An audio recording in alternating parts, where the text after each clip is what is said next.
guys, what's going on? So this is going to be the first video in our new series. We're going to be covering Filipino martial arts, we're going to be covering Wing Chun, Jeet Kune Do concepts, a lot of different things. So we're going to start off with our 5 basic angles of attack. These come from Dan Inosanto's Filipino martial arts system. They are really just so named because they are the most basic kinds of attacks that you'll see most people try to use in the middle of a fight. You see this a lot with people just swinging wildly, with a lot of people trying to change range, and a lot of things like that. So that's one of the things we'll be covering as well. We'll also be going over our basic fighting stance. And finally, we'll also be going into a little bit of how footwork works and the basic mechanics when it comes to combining that with your attacks. Now, we're not going to be going over any blocks or anything like that. Let's start with our basic strikes. So let's get into it. So we're going to start with a basic fighting stance.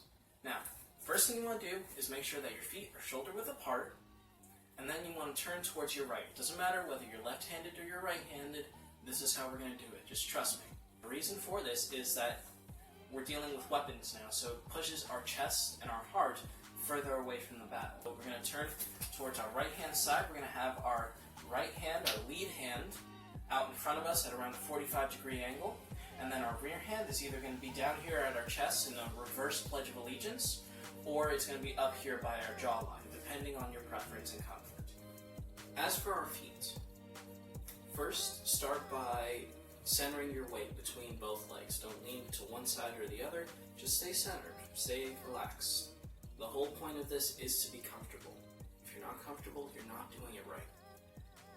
First thing is to shift your weight forward to the balls of your feet. Make sure that you have them engaged. You're not going all the way to your toes, just forward. You can keep your heels off the ground a little bit. It's only just at a hover for right now. Once you're in position correctly, what I want you to do is to make sure that your knees are bent, and then take your rear heel, bring it all the way up, like you're wearing a stiletto. Bring it all the way up, so that this way your whole body is now poised to go forward. This is going to be really important when we start talking about maneuvering. So you want to keep with this very, very aggressive sort of stance. You seem more like a threat when you seem like you're almost jumping out at them without having to do really much of anything. If you lean backwards, you seem almost passive, almost like you're reacting to something. Here, you seem to be a little bit more aggressive. You will be taken as more of a viable threat. So it's almost like it has 2 forms of attack. The practical, and then the psychological, which is a little bit more subtle underneath it. Now, the same thing is done with the weapon. So, when I have my weapon, it's going to be in front of me. I'm going to point almost with the tip towards my opponent's head. Now, this doesn't matter whether I change my direction or anything. I always stay behind my weapon, so that this way, if someone were to encounter me, the first thing they'll have to deal with is this. You also don't want to keep it perfectly straight, because trust me, this getting hit is not fun. So keep this back and away, keep this towards the enemy. Okay, now we're ready to start doing some attacks. So our first angle, angle 1, is going to come off of our same shoulder. Same shoulder as the weapon. Don't cross, that's a different angle. We're going to start with the weapon in front of us. We're going to cut up, come off the shoulder, and I'm going downwards, almost towards the carotid artery, the clavicle, those sort of things. I come down, and when I get to about the hip bone, I'm coming right back up. Now, I'm aiming for my bicep and tricep. I don't want to be hitting my rib, because that would actually hurt when I'm going at speed. And I also don't want to be going towards my head for the same reason. So we're staying just with the shoulder. When we come off of the first angle, we go right into angle 2. It's going backhand in the same direction towards the same target on the opposite side of the body. Backhand. Now, we're going to go for the upper intestine. We're going to go for the solar plexus, the floating rib, all that. That's our angle 3. And then slightly lower for the hip bone, the sacral, those areas with the angle 4. And then finally, stab upwards into the sternum, right into the chest cavity for the angle 5. And if you notice, the angle 5 is the reset. So if you notice, when I do all my angles, 5 is our return to center. 1, 2, 3, 4, 5. Let's do them together.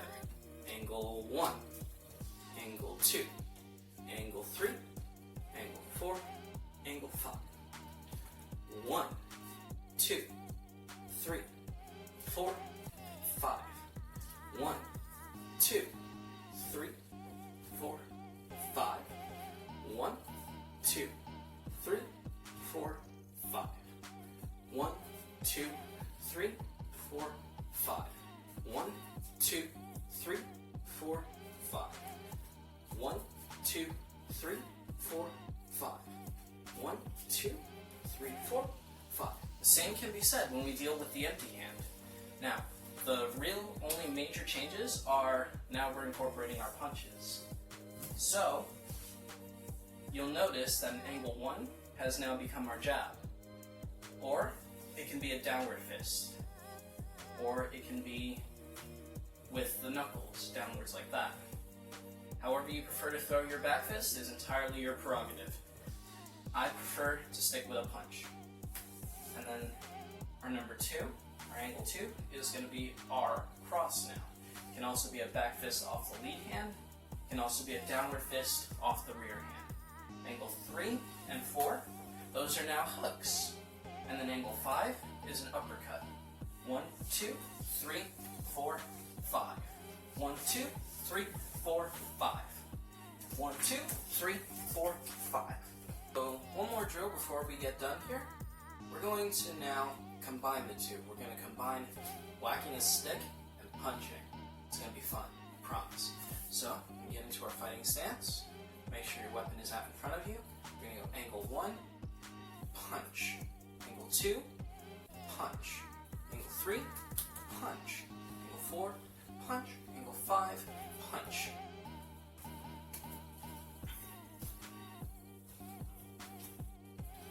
Give it a try at home. This should help with your ambidexterity. Okay guys, so click below to subscribe, give us a like, hit the bell for more notifications whenever we come out with another video.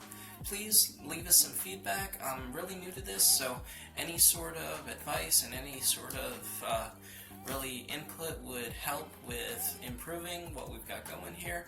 Thank you so much for watching and have a good one. Bye.